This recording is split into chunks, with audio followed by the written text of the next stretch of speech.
Fala pessoal, vocês estão no canal Corte 51. O link do episódio completo está na descrição do vídeo. Agora, bora pro corte. Cara, tu tá agora passando por um escrutínio aí dos caras lá, estão querendo saber de quanto que tu ganhou lá no... Como é o nome da empresa? Não sei o que. Álvares Marçal. Em Marçal. Cara, como é que tá sendo isso daí pra você e tal? Você acha que isso daí é um movimento porque você é candidato à presidência ou isso já ia acontecer de qualquer forma? O que tu acha? Olha, eu comandei a Operação Lava Jato. Eu era juiz, Uhum. né? E a Operação Lava Jato, na verdade, ela é um marco no Brasil. Porque o que acontece no Brasil normalmente com esses crimes de corrupção? O cara rouba e nada acontece. Você lê o escândalo lá no jornal, gera manchete por uma semana, às vezes prolonga um pouquinho mais, e você nunca vê acontecer nada nos tribunais. E a Lava Jato foi uma mudança completa disso, desse padrão, que você viu gente lá poderosa, dono de empreiteiro, tá? Isso você nunca tinha visto, nunca ninguém pensou, por exemplo, que dono de Odebrecht, dono de OAS, dessas grandes empreiteiras iam ser um dia responsabilizados por corrupção. Sim, Não porque o cara é rico, não. O cara é rico não é problema nenhum. Agora, se o cara é rico, poderoso, mas comete um crime, é aquela história. A lei está acima de todo mundo. É uma democracia, tem que valer. Aí você pega aqueles políticos poderosos lá, o Sérgio Cabral, Eduardo Cunha, o Lula.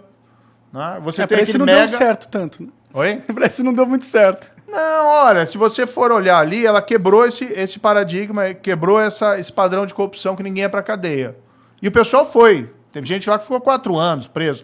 Ninguém ficava nem um mês, nem um dia. Entendi. Só o fato de terem ficado um tempo já é um avanço nesse Mostra sentido. que o país pode ser diferente, que a gente não está fadado a ser um país corrupto. De fato. Entendeu? Agora está tendo uma reação, é uma reação política forte. O que é?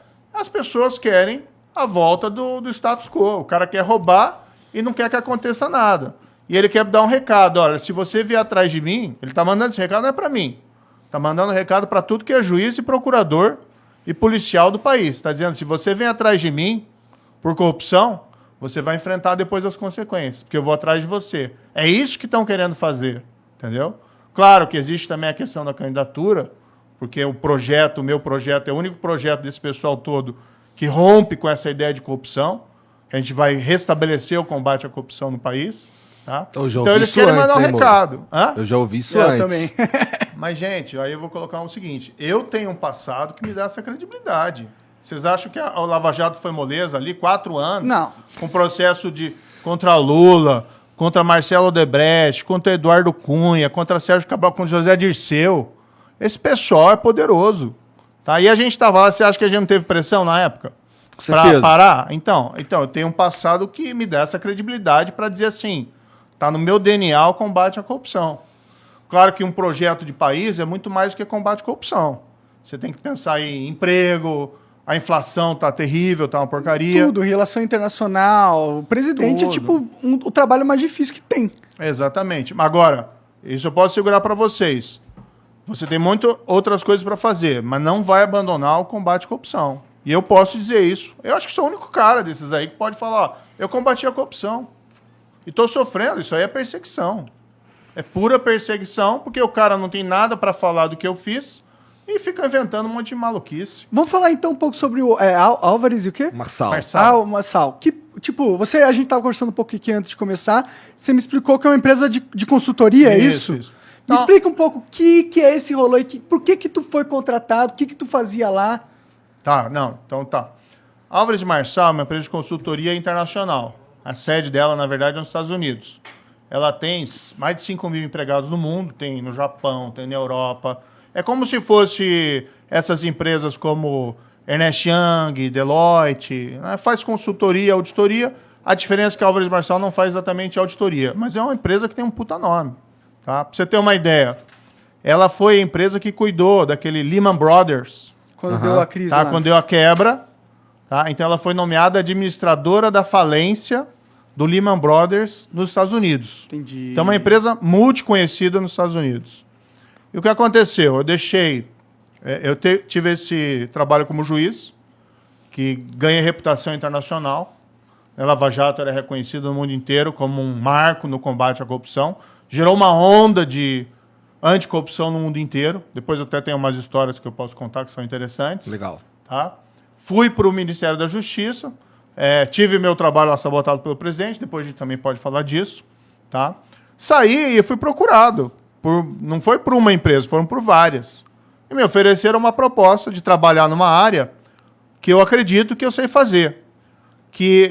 Eu estava até falando para você antes, né? Hoje em dia, quando acontece um incidente de corrupção numa empresa lá nos Estados Unidos, o que eles fazem? Ao invés de ficar esperando a polícia, o FBI, eles fazem o que eles chamam de uma investigação corporativa interna. Ou seja, a própria empresa apura os fatos, verifica lá o que tem, tá? E ela procura as autoridades para dizer, aconteceu isso, isso e isso.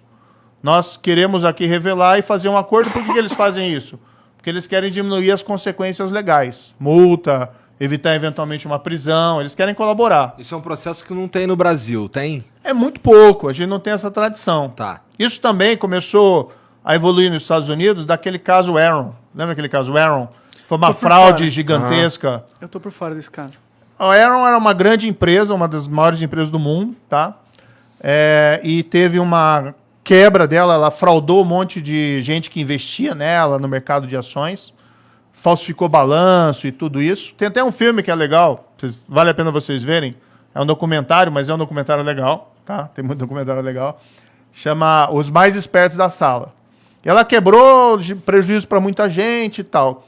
E a partir desse caso de fraude nos Estados Unidos, eles começaram a mudar um pouco o padrão do comportamento das empresas.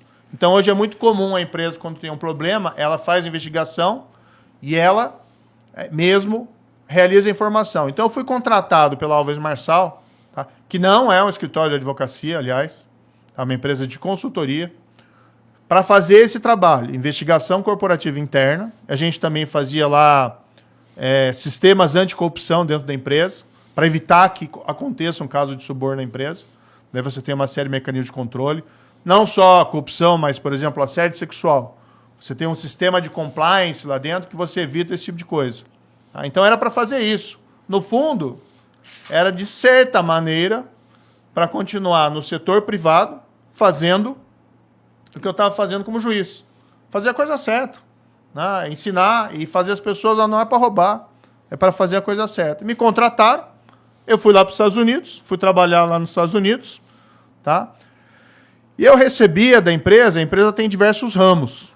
Um dos ramos dessa empresa, que não é o ramo que eu trabalhava, é o ramo que eles chamam de recuperação judicial, que é de falência e recuperação judicial.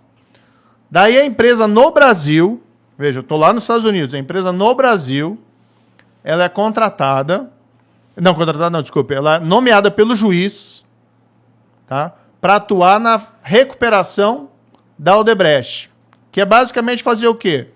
O juiz nomeia uma terceira empresa para fazer com que ela administre a empresa, não tudo, mas para administrar os pagamentos aos credores. Porque ela tinha muita dívida, ela teve dificuldade, ela tinha muita dívida, aí o juiz nomeia alguém como se fosse um síndico de falência. Alguém para cuidar lá dos créditos e para que receba. Ou seja, é o juiz, não é nem a Odebrecht que escolheu. E isso aconteceu bem antes de eu ser contratado. Tá? Então, eu não trabalhei para a Odebrecht. Meu contrato proibia que eu trabalhasse para qualquer empresa, prestasse serviço para qualquer empresa envolvida na Lava Jato. Eu que pedi isso. Legal. E eu recebia por um CNPJ diferente do CNPJ do ramo da empresa que recebia esses pagamentos lá pela recuperação judicial. Então o pessoal mistura umas coisas malucas. É que eles usam isso, né? Porque, tipo, o Moro saiu do governo e foi trabalhar na empresa que hoje presta serviço para a empresa que o Moro pôs na cadeia, entendeu? Tipo, a manchete tá meio que pronta aí, eles vão usar isso contra você mesmo que não seja verdade. Mas é mentira, né? Quem recebeu pelo Odebrecht? Quem prestou serviço pelo Odebrecht foi o Lula. Isso está lá nos autos comprovado. Né? O Lula recebeu pelo Odebrecht. Teve muito político que recebeu suborno pelo Odebrecht.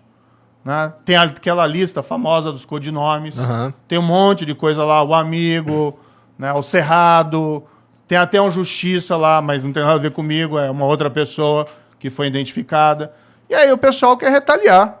E além disso, eles querem o quê? Eles não querem ter uma nova Lava Jato. Isso é muito claro. Ninguém quer ter uma nova Lava Jato do mundo político.